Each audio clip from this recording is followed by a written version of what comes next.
নমস্কার বন্ধুরা, সিরিয়ালের সাতকাহন চ্যানেলে আপনাদের স্বাগত জানাই। চলে এসেছি ভোলে বাবা পার করেগা সাতকাহন নিয়ে।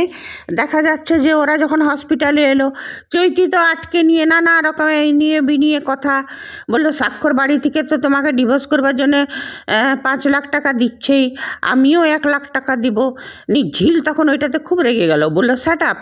নিয়ে অনেক নার্সিংহোমের স্টাফরা সব দাঁড়িয়ে পড়লো। চৈতি ওদেরকে বলে, কি মজা দেখছেন আপনারা, যান এখান থেকে। তারপর ঝিলকে বলছে, তুমি এত রিয়াক্ট করছো কেন?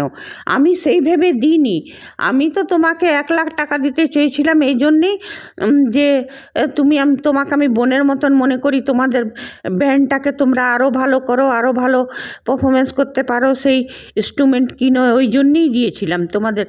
তখন ঝিল বলল, প্লিজ ওই বোনের সম্পর্কটা দেখাবেন না, হ্যাঁ, এইটা আমরা বিশ্বাস করব না। আপনারা মালিক, আমরা চাকর, আর আপনারা আমাদেরকে সেই চোখেই দেখেন, আমরাও আপনাকে সেই চোখেই দেখি। সেই জন্য মিথ্যামিথ্যি বোনের সম্পর্ক তখন বলছে যে দিন কাগজটা দিন। নিয়ে দিল। নিয়ে তখন বলছে যে তুমি এটা সাক্ষ্যকে দিয়ে সাইনটা করিয়ে নিও, তুমিও সাইন কর। ঝিল, আমাদেরও তো বিদেশে ফিরে যেতে হবে তাড়াতাড়ি, মানে ডিভোর্সটা হয়ে গেলে আমরাও বিয়ে করে বিদেশে যাব। তখন ঝিল মনে পড়লো যে সাক্ষ্য বলেছিল যে আমি এখানে থাকবো না, চলে যাব। তখন ঝিল চিন্তা করলো যে তখন একা বলেছিল একা যাবে, ও তার মানে বিয়ে করে যাবে, মানে দুজন ভুল বুঝছে আর কি। তখন ঝিলের মা বলল যে এবার আমাদেরকে যেতে হবে। বলছে না কাকিমা, আপনি কেন এত রাগ করছেন? তারপরে বলছে, আর বিলি বলছে ঝিলকে যে শুন ঝিল, তোকে যদি কোনো কাগজ দিতে হয় তো তোকে ডাক্তার সাক্ষ্য দিবে, এর দেয়া কোনো কাগজ তুই নিবি না, হ্যাঁ। তখন বলছে যে আপনি যে বলছেন, ওই ঝিলের বন্ধুরা বলল সেটাই কোন ঠিক। আপনি যদি এতই ভালোবাসা ছিল তাহলে ডাক্তার সাক্ষ্য আপনাকে কেন বিয়ে করেনি এতদিন? আর তাহলে আপনার সামনেই তো বলেছিল ঝিল ওর বউ, হ্যাঁ, মানে এই সব মানে আপনার সামনেই তো বলেছিল যে ঝিল ওর বউ। তবে তখন কই আপনাকে তো বউ বলেনি। তখন বলল ঝিল কিন্তু সম্পূর্ণ ভুল বুঝে যাচ্ছে, বলছে অমনি অনেক অভিনয় করতেই হয় ওদেরকে, যেতে দে, দিন কাগজটা দিন, আমি ঠিক আছে আমি দিয়ে দেবো। তারপরে ওরা দেখা গেল সাক্ষর কাছে গেল।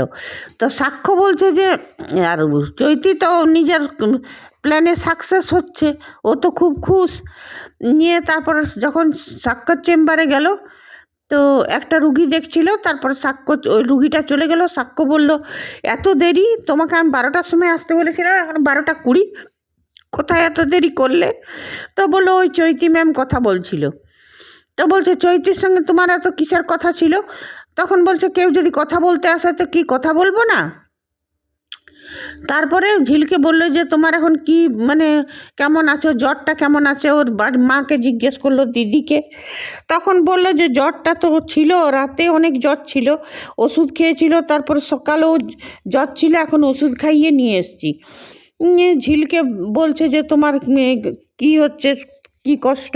বলছে আমার কিছু কষ্ট নেই। তখন বলছে যে তুমি অমনি করে কেন কথা বলছো আমার সঙ্গে? তো বলছে কেমনি করে কথা বলবো? বলছে না দেখো ঝিল, তোমাকে এখন খুব ভালো করে থাকতে হবে, ভালো করে মানে যত্নে থাকতে হবে, তোমাকে ভালো করে ওষুধ খেতে হবে, খাবার খেতে হবে সব রকম। বলছে ঠিক আছে, আপনি বলে দিয়েছেন তো আমি শুনে নিয়েছি। তা করতে আবার চৈতি চলে এলো। হ্যাঁ, চৈতি তো নিজের কারণে ঘুরঘুর করছে। তখন সাক্ষ্য রেগে গেল, বলে তুই কী জন্য এসছিস এখানে? বলছে না আমারও টেনশন হচ্ছিল তো তাই এলাম। বলছে তোর কিসের টেনশন? হ্যাঁ। তখন ঝিলও বললো যে আপনি কেন টেনশন করছেন? নিয়ে বলছে না তুমি বললেই তো আর হবে না, আমার টেনশন তো হয়। নিয়ে সাক্ষ্য বললো তো তোর রুগী নেই, তোর পেশেন্ট নেই, তুই কেন যখন তখন চলে আসছিস? আমি এখন পেশেন্ট দেখছি, তো তুই কী জন্যে চলে এলি? তারপরে সাক্ষ্য ঝাড় দিয়ে দিল, তারপর চৈতি ওইখান থেকে গেল।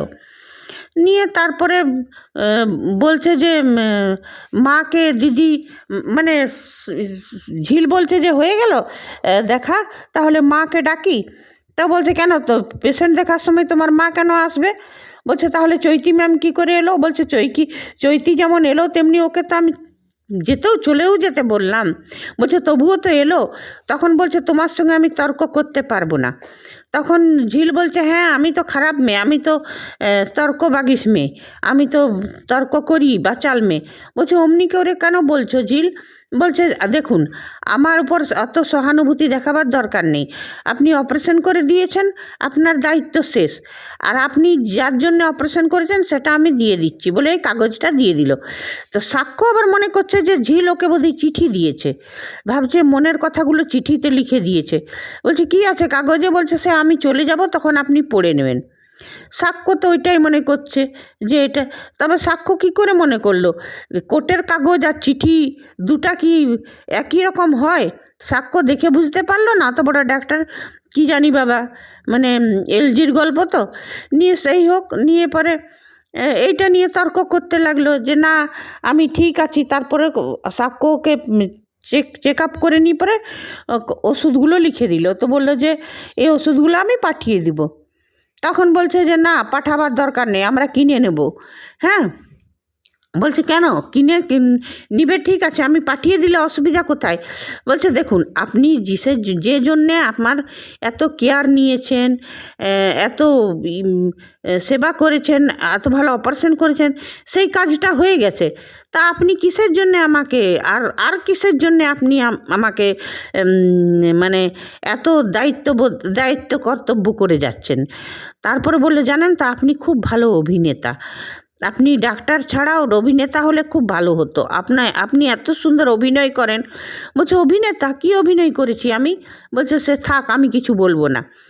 নিয়ে এই সব কথা হতে লাগলো। তারপরে দেখা গেল ঝিলের মা দিদিকে ঝিল ডাকলো, ওরা এলো। নিয়ে ঝিলের মা বলছে বাবা কোনো ভয়ের চিন্তার তো কিছু নেই। বলছে না চিন্তার তো একটু আছে, কেন কি ওর শরীর খুব দুর্বল, আর তাছাড়া ওর টাইমে ওকে খেতে হবে, 2 ঘন্টা পর পর ওকে খেতে হবে, 2টো করে ডিম, প্রোটিন বেশি করে খেতে হবে, আর পরিষ্কার পরিচ্ছন্ন জায়গায় থাকতে হবে ওকে। আপনারা তো শুনছেন না, আমি তো চাই আমার বাড়ি নিয়ে যেতে ঝিলকে। হ্যাঁ, তো ওর মা বললো বাবা আমরা যেমনভাবে থাকতে অভ্যস্ত অমনিভাবেই থাকবো, তুমি চিন্তা করো না, ঠিক হয়ে যাবে। ঝিল ওর কাগজটা ওই প্রেসক্রিপশনটা দিদির হাতে ধরিয়ে দিল, বলে দিদি এইগুলো নে, যতগুলো সাধ্যে কুলাবে কিনবি, আর বাকিটা কিনিস না। তখন সাক্ষ্য বলল যে কেন আমি বলছি তো আমি সব পাঠিয়ে দিব। বলছে না আপনি পাঠাবেন না, আমরা। ওর মা বললো যে ঠিক আছে বাবা আমরা কিনে নেবো, তুমি অত চিন্তা করো না, সব সাধ্যে কুলাবে আমার, আমি কিনিয়ে নেবো। তখন সাক্ষ্য বলছে যে সে কি করে হয়, আপনারা কিনতেই পারেন, আপনারা হয়তো পারবেন না, কেন এটা বড় ব্যাপার নয়, কিন্তু এটা আমার দায়িত্বের মধ্যে পড়ে। তখন ঝিল বলছে কিসের দায়িত্ব? অপারেশন করে দিয়েছ, সুস্থ করে দিয়েছ, আর কিসের দায়িত্ব? আর আমার কাছ থেকে যা পাবার ছিল সেটা পেয়েও গেছো, তার কিসের তোমার দায়িত্ব? সাক্ষ্য বুঝতে পারছে না যে ব্যাপারটা কি। নিয়ে তারপরে বলল যে আপনারা কিসে যাবেন? তখন হ্যাঁ, তারপরে ওরা বেরিয়ে এলো ঘর থেকে। নিয়ে সাক্ষ্য ঝিল বলছে যে তুমি কী জন্যে এলে, আমাদেরকে গিয়ে দিতে আসার কোনো দরকার নেই। বললো না তুমি কিসে, তো বলছে আপনারা কিসে যাবেন? তো আমি গাড়িটাকে বলে দিচ্ছি। বলছে না বাবা গাড়ির দরকার নেই, ওর বন্ধুরা বললো রে এখনই 2 মিনিটে রিক্সা ডেকে নিয়ে আসছি, চলে যাব। তখন বলছে সে কেন, আমার গাড়িতে করে গেলে আপনাদের কি অসুবিধা?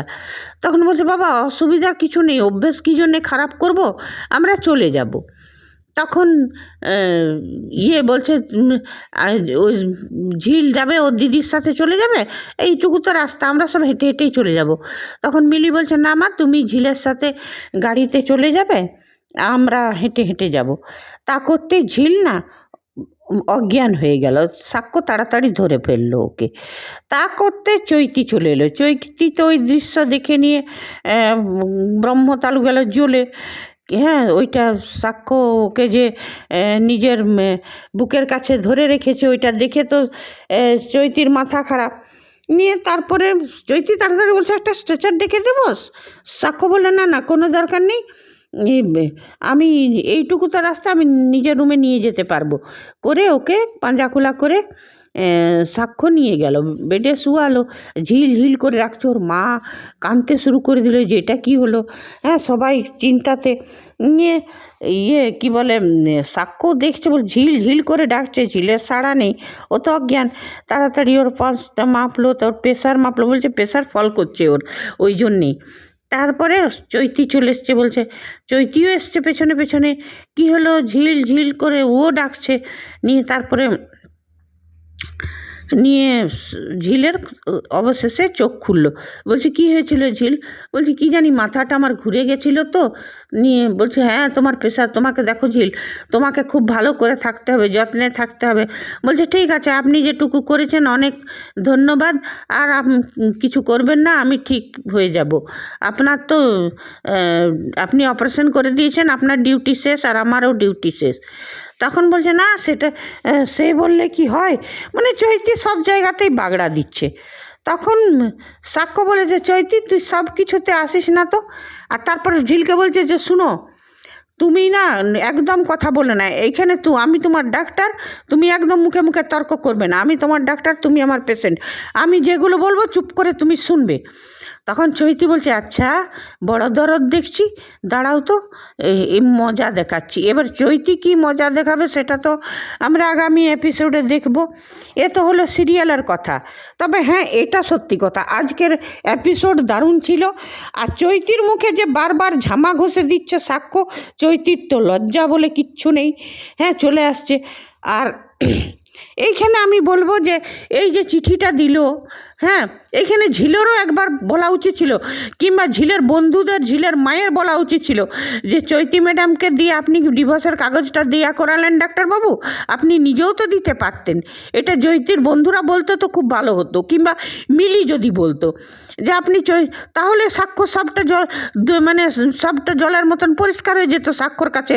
এতে সাক্ষ্য, হ্যাঁ, যখন ঝিলের মা বলছে ঝিলকে যে তুই নিজের কাজকর্মগুলো ঠিক করেছিস তো, তখন ঝিল বলছে হ্যাঁ আমি করেছি। তখন সাক্ষ্য মনে মনে ভাবছে ওই যে টেবিলে রাখা কাগজটার কথা বল, চিঠিটার কথা, কেমন ইডিয়েট, এবারে আমাকে জীবনে প্রথম চিঠি লিখছে, তো তাও আবার মাকে জানিয়ে।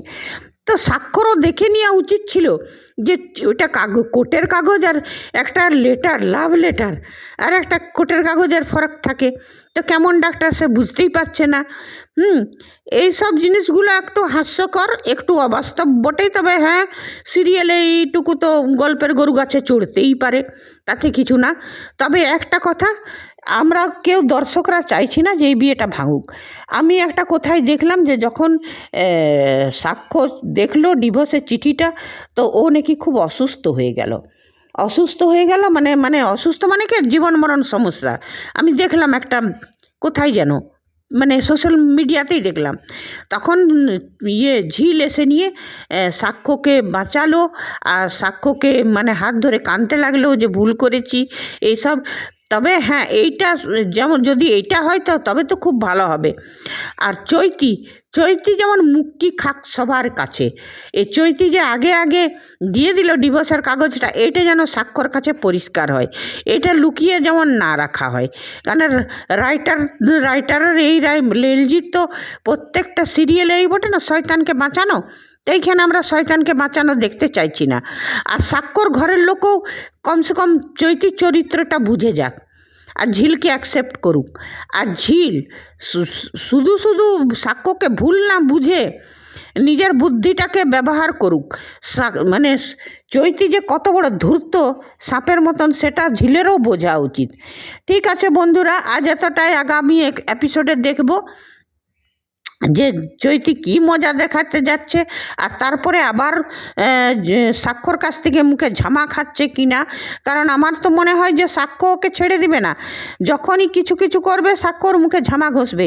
তবে চৈতির মতন মেয়ে ছেলেদের তো লজ্জা থাকে না। সে ঠিক আছে, আজ এতটাই।